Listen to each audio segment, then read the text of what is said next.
அனைவருக்கும் வணக்கம். இன்றைக்கி வந்து 12/3/2024 செவ்வாய்க்கிழமை அன்றைக்கி Nifty index, bank Nifty index and இன்றைக்கி எக்ஸ்பைரி இருக்க ஃபின் நிஃப்டி இண்டெக்ஸ் இந்த 3 இண்டெக்ஸ்லையுமே வந்து சிபிஆர் இண்டிகேட்டர் யூஸ் பண்ணி எப்படி ட்ரேட் பண்ணலாம் அப்படிங்கிறத பார்த்துடலாம்.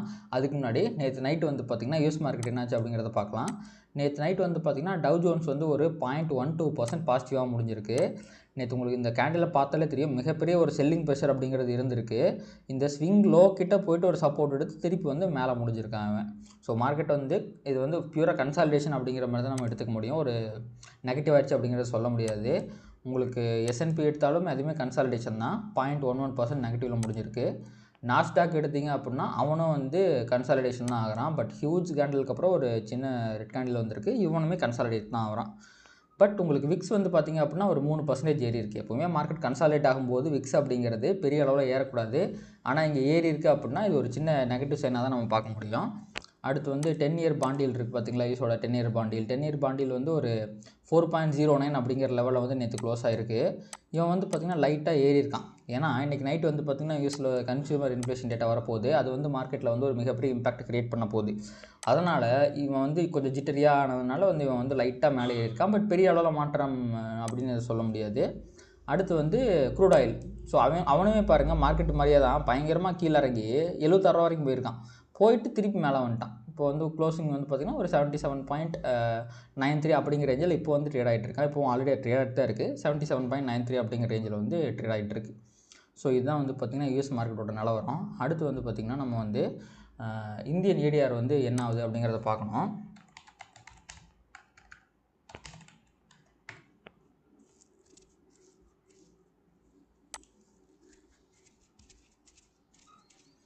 ஸோ நேற்று வந்து பார்த்திங்கன்னா இன்ஃபோசிஸ் வந்து ஃப்ளாட்டாக முடிஞ்சிருக்கு. ஹெச்டிஎஃப்சி பேங்க் வந்து பாசிட்டிவாக முடிஞ்சிருக்குங்க. இங்கே நெகட்டிவாக முடிஞ்சுதான் நினைக்கிறேன். ஐசிஐசி பேங்க் வந்து 0.3% நெகட்டிவ், விப்ரோ வந்து 0.5% நெகட்டிவ். ஸோ இதுவே வந்து நம்ம வந்து இங்கே வந்து எப்படி க்ளோஸ் ஆனால் அப்படிங்கிறத பார்த்துடலாம். ஏடிஆர்.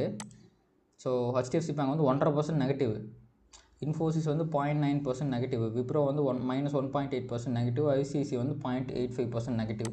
அப்படி பார்க்கும்போது இங்கே ஏடிஆரில் சின்னதாக ஒரு பாசிட்டிவிட்டி அப்படிங்கிறது தெரியுதுங்க. ஸோ ப்ராபப்ளி வந்து பார்த்திங்கன்னா இது வந்து மார்க்கெட்டை வந்து ஒரு பாசிட்டிவாக அஃபெக்ட் பண்ணுறதுக்கு வாய்ப்பு இருக்குது. அடுத்து வந்து இப்போது இன்றைக்கி மார்னிங் வந்து வேர்ல்டு மார்க்கெட் ஃபியூச்சர்ஸ் வந்து என்னாச்சு அப்படிங்கிறத பார்க்கலாம்.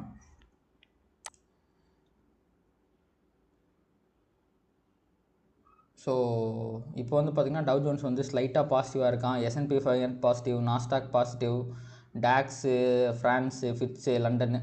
ஸோ இவங்க எல்லாருமே வந்து பார்த்திங்கன்னா பாசிட்டிவாக இருக்காங்க. அடுத்து நிக்கி மட்டும் லைட்டாக நெகட்டிவாக இருக்கிறான். தைவான் வந்து பயங்கர நெகட்டிவாக இருக்கான். என்னாச்சுன்னு தெரில. -2.3% நெகட்டிவில் இருக்கான். ஸோ இது வந்து ஏதாவது அவங்க கண்ட்ரி ரிலேட்டடாக ஏதாவது நியூஸாக இருக்கும்னு நினைக்கிறேன். ஸோ மற்றபடி பார்த்திங்க அப்படின்னா எல்லாமே வந்து ஒரு மைல்டாக பாசிட்டிவாக இருக்காங்க. பெரிய பாசிட்டிவிட்டின்னு சொல்ல முடியாது, சின்னதாக ஒரு பாசிட்டிவிட்டியாக இருக்காங்க. அதே மாதிரி எஃப்ஐடி டேட்டா நம்ம வந்து பார்க்கலாம். நேற்று வந்து பார்த்திங்கன்னா நம்ம எஃப்ஐ வந்து பார்த்திங்கன்னா அவங்களும் எஃப்ஐயும் வாங்கியிருந்தாங்க, டிஏயும் வாங்கியிருந்தாங்க. 2 பேருமே வந்து 4000 கோடி 3000 கோடி அப்படின்னு வாங்கியிருந்தாங்க. ஆனாலுமே மார்க்கெட்டில் மிகப்பெரிய ஃபால் அப்படிங்கிறது இருந்துச்சு. இங்கே பார்த்திங்களா, எஃப்ஐ வந்து 23,000 கோடிக்கு வந்து பை பண்ணி 19,000 கோடிக்கு வந்து செல் பண்ணியிருக்காங்க. விச் மீன்ஸ் அவங்க ஏதோ பிளாக் டீல் பண்ணியிருக்காங்க. அதனால தான் அவங்க வந்து பை அப்படின்னு காட்டுது. அப்படி இல்லை அப்படின்னா இந்த மாதிரிலாம் வந்து மார்க்கெட்டில் இவ்வளோ பெரிய ஃபால், 2 பேருமே வாங்கி இவ்வளோ பெரிய ஃபால் எதுக்குங்க வரணும், வராதில்லை. ஸோ இது வந்து பிளாக் டீலில் வந்தது தான். இவங்களோட ட்ரேடிங் வேல்யூ ஒரே மாதிரி தான் இருக்குது, வால்யூம் ஒரே மாதிரி தான் இருக்குது. 10,000 கோடி 7,000 கோடி தான் வாங்கியிருக்காங்க. இது ஓகே. பட் எஃப்ஐயில் அன்யூஷுவல் ட்ரேடிங் ஆக்டிவிட்டி நடந்திருக்கு. அது பிளாக் டீல் மூலமாக ஏதோ ஒரு ஸ்டாக்காக வாங்கி விற்றுருப்பாங்க. அதன் மூலமாக தான் இங்கே பாசிட்டிவிட்டி அப்படிங்கிறது காட்டுது. பட் அப்படி அந்த ஒரு ஸ்டாக்கை நீக்கிட்டு பார்த்திங்க அப்படின்னா எஃப்ஐயை வந்து செல் பண்ணியிருக்காங்க. அதுதான் அப்படிங்கிறது உண்மை. அடுத்து நம்ம இப்போ வந்து இன்ட்ராடேயில் பார்க்கும்போது நம்மளுடைய கிஃப்ட் நிஃப்டி வந்து பார்த்திங்கன்னா 451 அப்படிங்கிற ரேஞ்சில் வந்து ஓப்பனிங்கை காட்டுறான். ஸோ நேற்று வந்து பார்த்திங்கன்னா நிஃப்டி ஃபியூச்சரோட க்ளோஸ் அப்படிங்கிறது 421. இப்போ இவன் வந்து 451 அப்படின்னு காட்டுறான்னா 30 பாயிண்ட் வந்து பார்த்திங்கன்னா நிஃப்டியில் வந்து கேப் அப் ஆகிறதுக்கு வாய்ப்பு இருக்குது. இப்போ நம்ம என்ன பண்ணுறோம் அப்படின்னா டுமாரோ சிபிஆர் வந்து ஆன் பண்ணிக்கலாம். இங்கேருந்து வந்து 30 பாயிண்ட் அப்படின்னா இதுதான் வந்து க்ளோசிங் ப்ரைஸ் 319. ஆனால் 332 வந்து க்ளோஸ் ஆகிருக்கு. ஸோ நம்ம அதே கணக்கில் வச்சுக்கலாம். இங்கேருந்து 30 பாயிண்ட் உங்களுக்கு வருது அப்படின்னா சிபிஆர் கிட்ட தான் ஓப்பன் ஆகிறான். வெறும் வந்து ஒரு 0.15% தான் வந்து பாசிட்டிவிட்டி அப்படிங்கிறது காட்டுது. ஓகேங்களா, அப்போது சிபிஆர் கிட்ட ஓப்பன் ஆகிறான். இன்றைக்கி ஒரு டிசனிங் சிபிஆர் ஃபார்ம் ஆகிருக்கு. ஸோ ப்ரைஸ் வந்து பார்த்திங்க அப்படின்னா இந்த டிசனிங் சிபிஆர்லேருந்து கீழே போகிறதுக்கு தான் நிறைய வாய்ப்பு இருக்குது. அதே மாதிரி பாருங்கள், சிபிஆருக்கும் R1 இடையில் இருக்க டிஸ்டன்ஸ் கம்மியாகவும் சிபிஆருக்கு S1 இடையில் இருக்க டிஸ்டன்ஸ் அதிகமாகவும் இருக்குது. இதுவுமே ஒரு நெகட்டிவிட்டி தான் காட்டுது. ஸோ ப்ரைஸ் கொஞ்சம் நேரம் கன்சாலிடேட் ஆகிட்டு சிபிஆர் விட்டு கீழே வந்தான் அப்படின்னா அவன் S1 வரைக்கும் போகிறதுக்கான வாய்ப்பு இருக்குது. சிபிஆர் பிரேக் அவுட் ட்ரேடை நீங்கள் ட்ரை பண்ணி பார்க்கலாம். கன்சாலிடேட் ஆகிட்டு வந்தால் மட்டும். இன்கேஸ் அவன் மேலே போகிறான் அப்படின்னா R1ல் கண்டிப்பாக ஒரு ரிவர்சல் வர்றதுக்கு வாய்ப்பு இருக்குது. ஸோ R1 ரிவர்சல் ட்ரேடு நீங்கள் ட்ரை பண்ணி பார்க்கலாம். அண்ட் அகைன் ப்ரைஸ் வந்து S1 PDL தாண்டுது அப்படின்னா PDL தாண்டினால நீங்கள் ஒரு என்ட்ரி எடுக்கலாம். ப்ரைஸ் நல்லா கீழே போகிறதுக்கும் வாய்ப்பு இருக்குது. ஸோ இன்றைக்கி வந்து பார்த்திங்கன்னா CPR breakout downside, மேலே வந்து R1 ரிவர்சல், கீழே வந்து S1 ட்ரெண்டிங். இது மூணுமே நீங்கள் ட்ரை பண்ணலாம். S1 ரிவர்சலில் ட்ரை பண்ண வேணாம், ஏன்னா மார்க்கெட் கொஞ்சம் இல்லை ரொம்பவே பெருசாக மாறிடுச்சுங்க. அடுத்து வந்து நம்ம அப்படியே பேங்க் நிஃப்டி பக்கம் போயிடுவோம். பேங்க் நிஃப்டியில் வந்து பார்த்திங்கன்னா ஒரு வைடு சிபிஆர் வந்து ஃபார்ம் ஆகிருக்கு. அப்போ வந்து வைடு சிபிஆர்லேருந்து கண்டிப்பாக ப்ரைஸ் ரிவர்ஸ் ஆகிறதுக்கு ஏகப்பட்ட வாய்ப்புகள் இருக்குது. க்ளோசிங் அப்படிங்கிறது 327 ஆகிருக்கு. அங்கேருந்து ஒரு 15% பாசிட்டிவ் நீங்கள் வச்சிங்க அப்படின்னா ஒரு 80 பாயிண்ட்டுக்கு பக்கமாக பாசிட்டிவ் ஆகிறதுக்கு வாய்ப்பு இருக்குது. இவனுமே கிட்டத்தட்ட சிபிஆர் கிட்ட தான் ஓப்பன் ஆகிறாங்க. அப்படி சிபிஆர் கிட்ட ஓப்பன் ஆச்சு அப்படின்னா ப்ரைஸ் வந்து சிபிஆர்லேருந்து கன்சாலிடேட் ஆகி கீழே வந்துச்சு அப்படின்னா நம்ம நிஃப்டியில் சொன்னால் அதே ட்ரேடை நீங்கள் வந்து ட்ரை பண்ணி பார்க்கலாம். ப்ரைஸ் வந்து S1 வரைக்கும் போகிறதுக்கான வாய்ப்புகள் நிறையா இருக்குது. இன்கேஸ் ப்ரைஸ் வந்து இந்த வைடு சிபிஆரை வந்து தாண்டிடுச்சுன்னு வைங்களேன், ரொம்ப நேரம் கன்சாலிடேட் ஆகி தாண்டிடுச்சு அப்படின்னா ப்ராபப்ளி S1 வரைக்கும் போகிறதுக்கு வாய்ப்பு இருக்குது. நீங்கள் சிபிஆர் பிரேக் அவுட் ட்ரேடையுமே வந்து ட்ரை பண்ணி பார்க்கலாம். ஆனால் அந்த ட்ரேடை நிஃப்டியில் பண்ணாதீங்க, பேங்க் நிஃப்டியில் மட்டும் பண்ணுங்கள். அதற்கான காரணம் சிபிஆரோட சைஸ் தான். அங்கே குட்டியாக இருக்குது, இங்கே கொஞ்சம் பெருசாக இருக்குது. அதனால் இதை தாண்டிச்சு அப்படின்னா பையர்ஸ் கிட்ட ஸ்ட்ரென்த் இருக்குன்னு அர்த்தம். ஸோ கண்டிப்பாக வந்து R1 கிட்ட போகிறதுக்கு வாய்ப்பு இருக்குது. பட் இங்கேயுமே வந்து R1 ரிவர்ஸ் ஆகிறதுக்கு நிறையா சான்சஸ் இருக்குது. அதே மாதிரி இதுவுமே வந்து PDL இங்கே இருக்குது பார்த்தீங்களா இந்த லைனு. ஸோ இந்த PDL தாண்டி கீழே க்ளோஸ் வைக்கும்போது இங்கே ஸ்பேஸ் இருக்கிறதுனால அந்த ட்ரேடுமே நீங்கள் ட்ரை பண்ணி பார்க்கலாம். ப்ரைஸ் வந்து S1க்கும் போகிறதுக்கு வாய்ப்பு இருக்குது, அதை தாண்டி கீழே போகிறதுக்கும் வாய்ப்பு இருக்குது. ஸோ ஓவராலாக வந்து பார்த்திங்க அப்படின்னா மார்க்கெட் வந்து இப்போ ஒரு பேரி சென்டிமெண்ட்டில் தான் இருக்குது. ஸோ பேரி செட்டப்பே எடுக்க ட்ரை பண்ணுங்கள். பாசிட்டிவிட்டியோட பேரி செட்டப் வந்து உங்களுக்கு ஹை ப்ராபபிலிட்டியை கொடுக்கும்.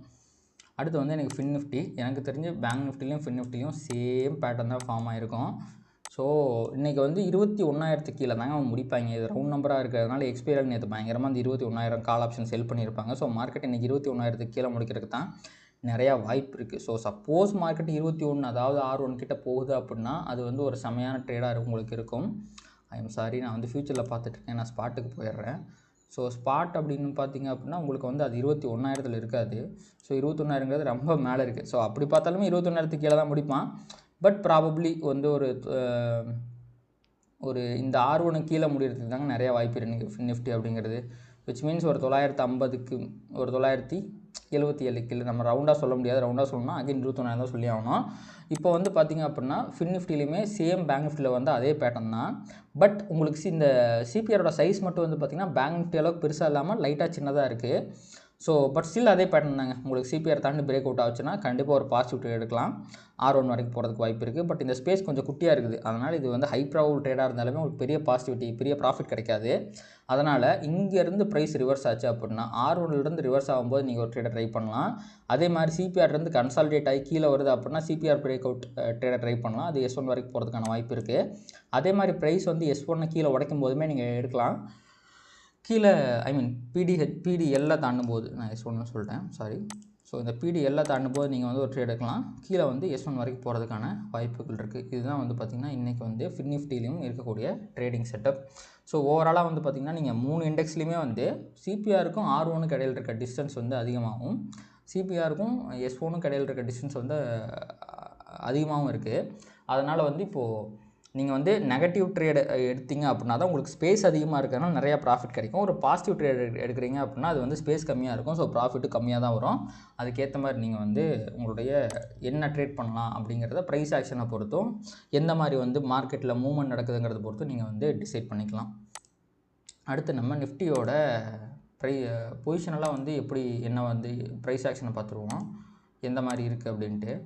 நிஃப்டி கிளியராங்க, இங்கே பாருங்கள் ஆல் டைம் ஹை கிட்ட போயிட்டு ஒரு ஈவினிங் ஸ்டாரை போட்டு வந்துட்டாங்க கீழே. ஸோ அதுதான் வந்து இப்போ ஒரு மிகப்பெரிய நெகட்டிவிட்டிக்கான காரணங்க. இங்கே பாருங்கள் கிளியராக மேலே போகிறான், பாசிட்டிவிட்டியை கொடுக்குறான், ஆனால் இங்கே வந்துட்டான் ஈவினிங் ஸ்டார், கிளியரான ஈவினிங் ஸ்டார் இது. ஸோ இப்போ சப்போஸ் ப்ரைஸ் வந்து இந்த 230 தாங்க ஒரே ஒரு ஹோப், இன்னும் 300 பாயிண்ட் கீழே இருக்குது. அதை உடச்சிட்டான்னா கண்டிப்பாக அவன் கீழே போயிடுவாங்க. அப்படி கீழே போகும்போது இந்த இடத்துல அவன் சப்போர்ட் எடுக்கிறதுக்கான வாய்ப்பு இல்லை. பெரிய ஒரு டவுன் ட்ரெண்ட் வந்து அவன் நிறையா கீழே போகிறதுக்கு வாய்ப்பு இருக்குது. ஸோ இந்த இன்றைக்கி ஃபார்ம் ஆக போகிற கேண்டில் அப்படிங்கிறது ரொம்பவே முக்கியம். ஸோ சப்போஸ் இன்றைக்கி வந்து ஒரு பாசிட்டிவ் கேண்டில் வந்து இவன் 445க்கு மேலே போயிட்டான் அப்படின்னா இந்த ட்ரெண்ட் லைனை திருப்பி உடச்சிட்டான்னா அது கன்சாலிடேஷன் அப்படிங்கிறது அர்த்தம். ஆனால் ஆல்ரெடி அவன் ட்ரெண்ட் ரிவர்ஸில் தான் போட்டிருக்கான். இன்றைக்கி திருப்பி வந்து ஒரு ரெட் கேண்டில் வருது அப்படின்னா நிஃப்டி யாராலையும் காப்பாற்ற முடியாது. ஒரு மிகப்பெரிய டவுன் சைட் ட்ரெண்ட் இருக்குது, ஏகப்பட்ட வாய்ப்புகள் இருக்குது. பேங்க் நிஃப்டியும் அதே மாதிரி தாங்க. உங்களுக்கு பாருங்கள், நம்ம வந்து இங்கே போட்டிருக்கோம், ஒரு லைனை வந்து இங்கே போட்டிருக்கோம். இவன் வந்து இதை லைட்டாக உடச்சிட்டான், இதுக்கப்புறம் பாசிட்டிவாக இருப்பான் அப்படின்னு நினைக்கும் போது இது ஒரு சின்ன ரிவர்சல், அதுக்கப்புறம் இது ஒரு மிகப்பெரிய ரிவர்சலை போட்டாங்க. ஸோ இன்றைக்கி அவன் டேலோ உடச்சாலே அவன் வந்து திருப்பி கீழே போகிறதுக்கான வாய்ப்புகள் நிறையா இருக்குது. ஸோ இவனுமே வந்து பேரிஷாக தான் ஆகிட்டான். ஒரே நாளில் வந்து பாருங்கள் அப்படியே அப்சைட் டவுனாக வந்து பார்த்திங்கன்னா மார்க்கெட் மாறிடுச்சு. ஸோ இப்போதைக்கு வந்து இவனுடைய நல்ல சப்போர்ட் அப்படிங்கிறது இந்த ட்ரெண்ட் லைன் தான். இதை உடைக்கிற பட்சத்தில் கீழே வரக்கான வாய்ப்புகள் இருக்குது. பட் நிஃப்டி அளவுக்கு பேங்க் நிஃப்டி எனக்கு பேரிஷாக தெரியலை. ஸோ இதான் வந்து நிஃப்டி அண்ட் பேங்க் நிஃப்டியை பொறுத்த வரைக்கும் கள நிலவரம். ஸோ இதை பேஸ் பண்ணி நீங்கள் ட்ரேட் பண்ணுங்கள். ஸோ இந்த வீடியோ உங்களுக்கு யூஸ்ஃபுல்லாக இருந்துச்சுன்னா லைக் பண்ணுங்கள், கமெண்ட் பண்ணுங்கள், ட்ரேட் பண்ணுற மற்ற நண்பர்களுக்கு ஷேர் பண்ணுங்கள். நாளைக்கு சந்திக்கலாம். பாய்.